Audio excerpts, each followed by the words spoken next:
चाहती हूँ कि आज़ादी के बाद देश के अन्य राज्यों की तरह जहाँ आपके यूपी में भी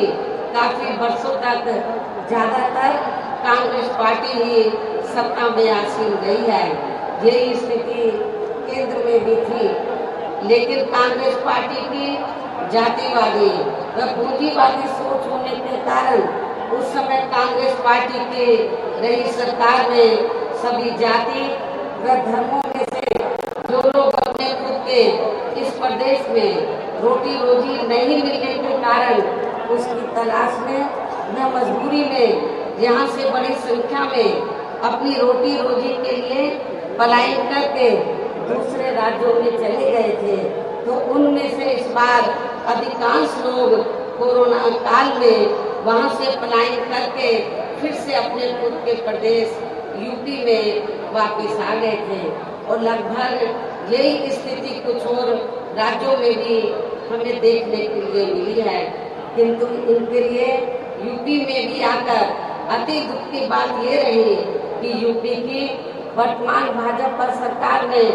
ना तो इनकी रोजमर्रा की जरूरतों को पूरा किया तथा ना ही इनको रोटी रोजी के साधन देकर इन्हें यहाँ स्थापित करने का भी कोई प्रयास किया है, जिससे दुखी होकर तब ये लोग यूपी से लॉकडाउन के हटते ही यहाँ से पुनः पलायन करके अपनी रोटी रोजी के लिए फिर से दूसरे राज्यों में वापस चले गए। इसके साथ ही यहाँ अति दुख की बात ये भी रही कि उस समय यूपी में कोरोना से जिन लोगों की मृत्यु हो गई थी तो उनके दाह संस्कार के लिए भी यहाँ की भाजपा सरकार ने लकड़ी तक का भी कोई उचित प्रबंध नहीं किया था, जिसके कारण फिर बड़ी संख्या में इनके शव यहाँ गंगा यमुना नदी नालों आदि में बहते हुए हमें नजर आए हैं। इससे इनके संस्कारों का भी काफी कुछ पता चलता है। इतना ही नहीं बल्कि उस दौरान इनके प्रति अन्य पार्टियों का भी रवैया लगभग एक जैसा ही हमें देखने के लिए मिला है। और इस मामले में वैसे आप लोगों को ये मालूम है कि खासकर यूपी व बिहार के जो गरीब एवं बेरोजगार लोग अपनी रोटी रोजी के लिए बड़ी संख्या में दिल्ली व महाराष्ट्र के मुंबई में जाकर बस गए थे, तो ये लोग कोरोना काल में वहाँ की सरकारों की रही अनदेखी की वजह से ज्यादातर पलायन करके वापस अपने मूल प्रदेश यूपी व बिहार में आ गए थे। जबकि महाराष्ट्र में तो वहाँ शिवसेना कांग्रेस व एनसीपी की मिली जुली सरकार चल रही थी, जिन्होंने ऐसे समय में भी इनके वहाँ ठहरने व खाने आदि की कोई भी उचित व्यवस्था नहीं की थी। और अब इन पार्टियों के लोग यहाँ यूपी में होने वाले विधानसभा चुनाव में अपने वोट की खातिर किस्म किस्म की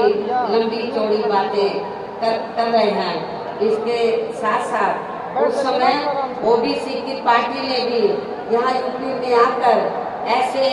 आए हुए लोगों में से अपने खुद के मुस्लिम भाइयों की भी कोई मदद नहीं की थी, जो अब यहाँ आकर खासकर मुसलमानों का वोट लेने के लिए काफी बड़ी बड़ी बात कर रहे हैं। और इस मामले में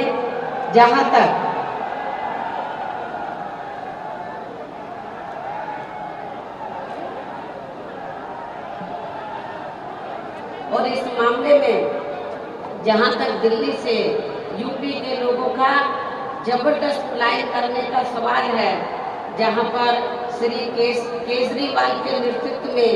आम आदमी पार्टी की सरकार चल रही है, तो अब ये पार्टी भी यहाँ यूपी में आकर अपनी पार्टी को मजबूत बनाने के लिए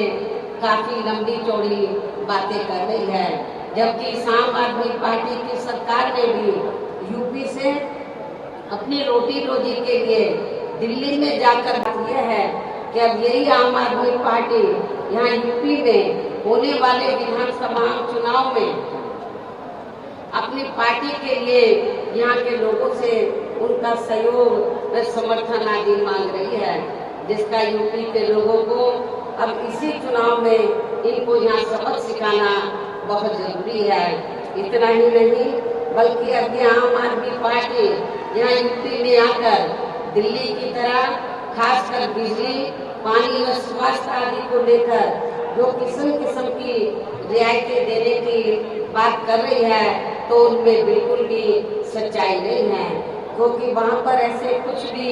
जमीनी हकीकत में कार्य नहीं हुए हैं, बल्कि इन मामलों में इनके कागजों में ही अधिकांश लीपापोती होती रही है। इसके साथ साथ अब ये आम आदमी पार्टी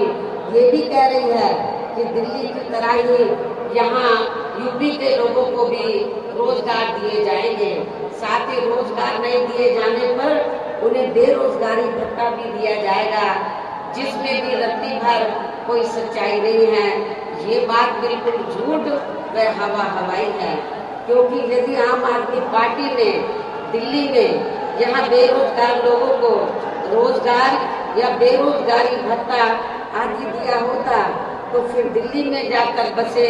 यूपी व बिहार के लोगों को भी कोरोना काल में दिल्ली छोड़कर यहाँ यूपी व बिहार में वापस नहीं आना पड़ता। इसलिए अब यहाँ बीजेपी, सपा व कांग्रेस पार्टी के साथ तो उनमें बिल्कुल भी सच्चाई नहीं है, क्योंकि वहाँ पर ऐसे कुछ भी जमीनी हकीकत में कार्य नहीं हुए हैं, बल्कि इन मामलों में इनके कागजों में ही अधिकांश लीपापोती होती रही है। इसके साथ साथ अब ये आम आदमी पार्टी ये भी कह रही है कि दिल्ली की तरह ही यहाँ यूपी के लोगों को भी रोजगार दिए जाएंगे। साथ ही रोजगार नहीं दिए जाने पर उन्हें बेरोजगारी भत्ता भी दिया जाएगा,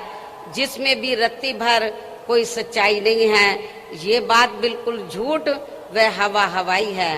क्योंकि यदि आम आदमी पार्टी ने दिल्ली में यहाँ बेरोजगार लोगों को रोजगार या बेरोजगारी भत्ता आदि दिया होता, तो फिर दिल्ली में जाकर बसे यूपी व बिहार के लोगों को भी कोरोना काल में दिल्ली छोड़कर यहाँ यूपी व बिहार में वापस नहीं आना पड़ता। इसलिए अब यहाँ बीजेपी, सपा व कांग्रेस पार्टी के साथ साथ आम आदमी पार्टी, ओबीसी की पार्टी, शिवसेना व अन्य और भी पार्टियां जो अपने अपने वोट की खातिर अभी से ही यूपी की जनता को किस्म किस्म के वायदे कर रही हैं, तो वो केवल हवाई है, उसमें रत्ती भर भी दम नहीं है। वैसे भी इस बार चुनाव में सभी विरोधी पार्टियां अपने अपने चुनावी घोषणा पत्रों में कुछ ज्यादा ही प्रलोभन भरे चुनावी वायदे करने वाली हैं, जिनके बहकावे में भी प्रदेश की जनता को कतई भी नहीं आना है, जिन्हें सत्ता में आने के बाद ये पार्टियां अधिकांश अमल में नहीं लाती हैं। जबकि ये बात भी सर्वविदित है कि बीएसपी किसी भी चुनाव में अपना कोई भी चुनावी घोषणा पत्र आदि जारी नहीं करती है, क्योंकि बीएसपी कहने में बहुत कम विरोधी पार्टियों के किसी भी बहकावे में नहीं आना है, जिनका यहाँ के लोगों के प्रति असली चेहरा खासकर कोरोना काल में हमें काफी कुछ देखने के लिए मिला है, जिसे खास ध्यान में रखकर अब हमारी पार्टी का ये कहना है कि बीएसपी की सरकार बनने पर इस बार सबसे ज्यादा जोर हमारी पार्टी यहाँ के गरीब व बेरोजगार नौजवानों को रोटी रोजी के साधन उपलब्ध कराने पर ही लगाएगी, ताकि अब आगे इनको अपनी रोटी रोजी के लिए यहाँ अपने खुद के प्रदेश यूपी से कभी भी पलायन ना करना पड़े। और इस बार चुनाव में हमारी पार्टी का यही मुख्य चुनावी मुद्दा भी होगा। इसके साथ ही यूपी में हमारी पार्टी की रही चारों सरकारों ने यहाँ सर्व समाज में से खासकर दलितों, आदिवासियों, पिछड़े वर्गों, मुस्लिम व अन्य धार्मिक अल्पसंख्यकों तथा गरीबों, मजदूरों, बेरोजगारों, किसानों, छोटे व्यापारियों, कर्मचारियों, वकीलों व अन्य मेहनतकश लोगों के साथ साथ छात्रों, युवाओं, महिलाओं व बुजुर्गों आदि के हित एवं कल्याण के लिए जो भी योजनाएं व परियोजनाएं आदि चलाई थी, जिन्हें सपा व भाजपा सरकार ने अधिकांश रोक दिया है, तो उन्हें फिर से शुरू किया जाएगा। साथ ही प्रदेश में बिजली, पानी, स्वास्थ्य व अन्य रोजमर्रा की सभी जरूरतों को भी समय से पूरा किया जाएगा। इसके साथ साथ प्रदेश में खासकर शिक्षा के क्षेत्र में तथा अन्य और विभागों के भी कर्मचारी जो आए दिन अपनी मांगों को लेकर धरना प्रदर्शन व हड़ताल आदि करते रहते हैं, तो उन सभी मामलों को निपटाने के लिए एक आयोग का गठन किया जाएगा और उनकी वाजिब मांगों को स्वीकार भी कर लिया जाएगा। साथ ही प्रदेश के जो भी क्षेत्र अति पिछड़े हैं, तो उन्हें प्राथमिकता के आधार पर विकसित किया जाएगा। इसके साथ साथ डॉक्टर अंबेडकर ग्राम विकास योजना एवं मान्यवर श्री काशीराम जी शहरी समग्र विकास योजना को भी पुनः चालू करा के यहाँ गांवों व शहरों को फिर से विकसित किया जाएगा, जिनकी हालत अब यहाँ काफी ज्यादा खराब हो चुकी है। प्रदेश में अयोध्या, वाराणसी, मथुरा व अन्य सभी धार्मिक स्थलों पर लोगों की सुविधा के लिए बीएसपी की सरकार के पद चिन्हों पर चलकर वर्तमान भाजपा सरकार ने अभी तक जो भी कार्य शुरू किए हैं, तो वे अभी पूरे नहीं हुए हैं, तो उन्हें बदले की भावना से रोका नहीं जाएगा, बल्कि पूरा कराया जाएगा। इसके अलावा प्रदेश में सरकार बनने पर पहले नए हॉस्पिटल, मेडिकल कॉलेज एवं शिक्षण संस्थान आदि नहीं बनाए जाएंगे, बल्कि पहले से जो बने हैं, जिनकी काफी दयनीय हालत हमें कोरोना काल में देखने के लिए मिली है, तो उन्हें पहले सुधारा जाएगा। इसी प्रकार प्रदेश में सड़कें व पुल आदि भी नए बनाने से पहले यहाँ पुरानी सड़कों व पुलों आदि को ही ठीक किया जाएगा, ताकि कोई जनहानि ना हो सके। साथ ही प्रदेश के विकास व जनहित में केंद्र एवं स्टेट की अभी तक जो भी सही योजनाएं चल रही हैं, तो उन्हें विरोधी पार्टियों की तरह बदले की भावना से रोका नहीं जाएगा। इसके साथ ही सपा व भाजपा सरकार की तरह दूसरी सरकारों के किए गए कार्यों के नाम बदलकर ये भी नाटक नहीं किया जाएगा। कहने का तात्पर्य ये है कि प्रदेश में सपा व भाजपा सरकार के सभी कार्यों की ईमानदारी से समीक्षा की जाएगी। जो कार्य सही व जनहित में हैं, तो उन्हें जरूर आगे बढ़ाया जाएगा, अर्थात रोका नहीं जाएगा। इसके अलावा मेरी सरकार में वर्तमान भाजपा सरकार की तरह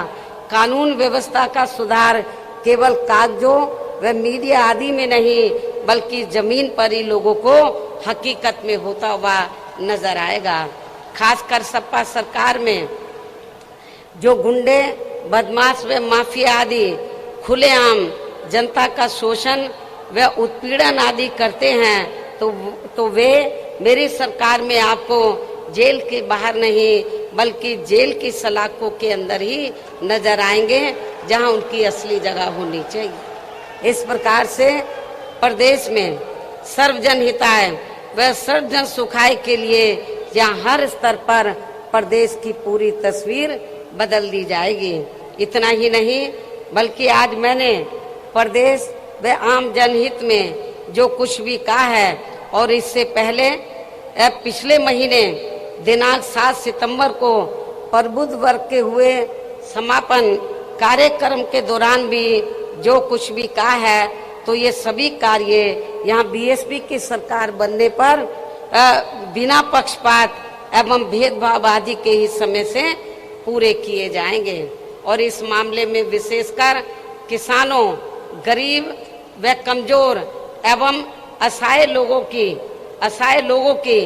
तथा यहाँ सर्व समाज में से बेरोजगार लोगों की भी समस्याओं को दूर करने की तरफ विशेष ध्यान दिया जाएगा। साथ ही सर्व समाज में से ब्राह्मण समाज की भी सुरक्षा, सम्मान एवं तरक्की आदि के साथ साथ यहाँ धार्मिक अल्पसंख्यक समाज में से मुस्लिम समाज के भी विकास एवं उत्थान व उनके जान माल आदि की सुरक्षा को भी लेकर पार्टी ने अभी तक जो कुछ भी कहा है तो उन पर हमारी सरकार द्वारा पूरी ईमानदारी व निष्ठा से जमीनी हकीकत में कार्य किया जाएगा तथा यहाँ की जनता को किसी भी मामले में निराश नहीं होने दिया जाएगा। वैसे भी बीएसपी किसी भी मामले में, मैं फिर इस बात को दोहराती हूँ कि वैसे भी बीएसपी किसी भी मामले में जो कहती है तो उस पर सही से अमल भी करके दिखाती है। यही बीएसपी की खास पहचान भी है। लेकिन इस मामले में सावधानी के तौर पर यहाँ मैं ये भी कहना चाहूँगी कि यदि यूपी की वर्तमान भाजपा सरकार ने यहाँ की जनता के प्रति अपनी जिम्मेवारी को पूरी ईमानदारी व निष्ठा से निभाया होता तो अब यहाँ विधानसभा के आम चुनाव होने के नजदीक यूपी की सरकार के साथ साथ माननीय प्रधानमंत्री जी व अन्य और केंद्रीय मंत्रियों एवं नेताओं आदि को भी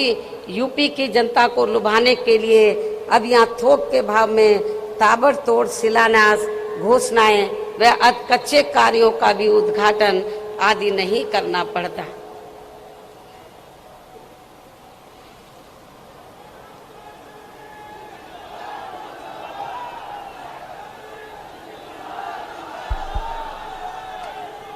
आवाज को ज्यादा मत खोलो। इसके साथ ही नाराज चल रहे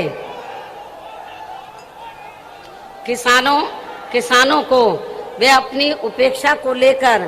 कुछ नाराज चल रही जातियों को भी साधने के लिए अब यहाँ इनको चुनाव के नजदीक खासकर जाट व गुर्जर आदि समाज के राजाओं की प्रतिमाएं लगाने व यूनिवर्सिटी आदि के भी नाम बेमन होकर नहीं रखने पड़ते, जबकि वास्तव में ये सभी कार्य बहुत पहले ही पूरे हो जाने चाहिए थे, जिनका अब सरकार के लोगों को यहाँ शिलान्यास नहीं बल्कि लोकार्पण व उद्घाटन आदि ही करना पड़ता। इसी प्रकार अब चुनाव होने के नजदीक इनको उन जाति के विधायकों को भी काफी दुखी मन से मंत्री आदि बनाना पड़ा है, जो जातियां इनकी कार्यशैली से काफी नाराज चल रही थी, जिससे भी इनको अब कोई खास लाभ मिलने वाला नहीं है। ऐसे में अब प्रदेश की जनता यूपी व केंद्र सरकार के भी आसानी से बहकावे में आने वाली नहीं है। और अब मेरा यही कहना है कि यदि आप लोग मेरी इन सब बातों को ध्यान में रखकर तथा हर प्रकार की सावधानी बरतते हुए ये चुनाव लड़ते हैं तो फिर इस बार यहाँ बीएसपी की सरकार को बनने से कोई भी ताकत रोक नहीं पाएगी, अर्थात फिर यहाँ बीएसपी की सरकार जरूर बनेगी। और ऐसा हो जाने पर फिर यही आज पार्टी के लोगों की मान्यवर श्री कांशीराम जी के प्रति सच्ची श्रद्धा भी होगी। इस उम्मीद के साथ ही मैं आप लोगों को पार्टी के आगे के प्रोग्राम के बारे में ये भी बताना चाहती हूँ कि इसी महीने दिनांक 21 अक्टूबर सन 2021 से प्रदेश की प्रत्येक विधानसभा में उसके सभी सेक्टरों व पोलिंग बूथों आदि की बनी कमेटियों के सभी पदाधिकारियों को यहाँ विधानसभा आम चुनाव को खास ध्यान में रखकर उन्हें कैडर के जरिए हर स्तर पर तैयार व सजग करने का कार्य युद्ध स्तर पर पूरे प्रदेश में शुरू किया जाएगा। और ये कार्य पूरा होने पर फिर जरूरत अनुसार ही आगे का कार्यक्रम बनाया जाएगा। इसके साथ ही प्रत्येक विधानसभा वार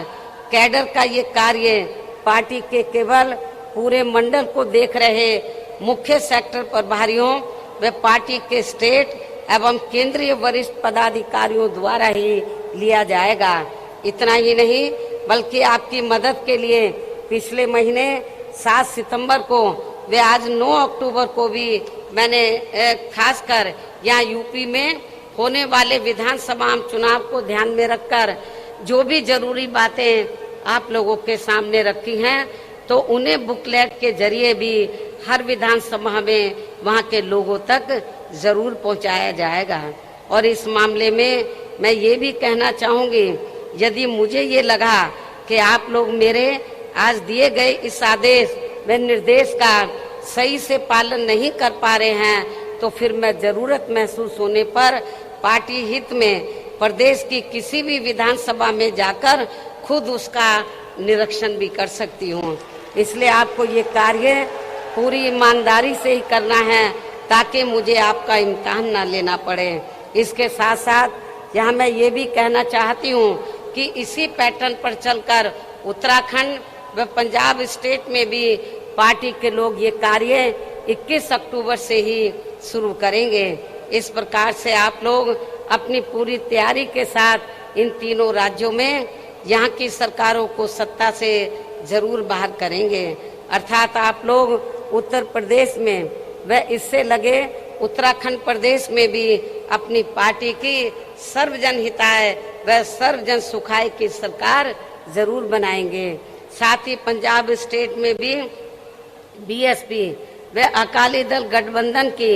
श्री सुखबीर सिंह बादल जी के नेतृत्व में यहाँ भी अपनी सरकार जरूर बनाएंगे। इस भरोसे के साथ ही अब मैं मान्यवर श्री कांशीराम जी की पुण्यतिथि के मौके पर केंद्र की सरकार से इनको भारत रत्न की उपाधि से सम्मानित करने की भी जोरदार मांग करती हूँ और इसके लिए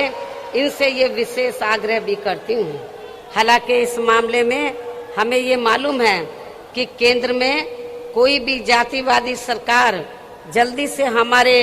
दलित वर्ग के महान व्यक्तित्व को इस उपाधि से सम्मानित करने वाली नहीं है। और इस संदर्भ में बाबा साहब डॉक्टर भीमराव अंबेडकर का खास उदाहरण आप लोगों के सामने है। आप लोगों को मालूम है कि बाबा साहब ने तो देश का संविधान बनाया है और जब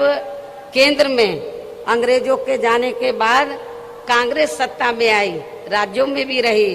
तो कांग्रेस की जिम्मेवारी बनती थी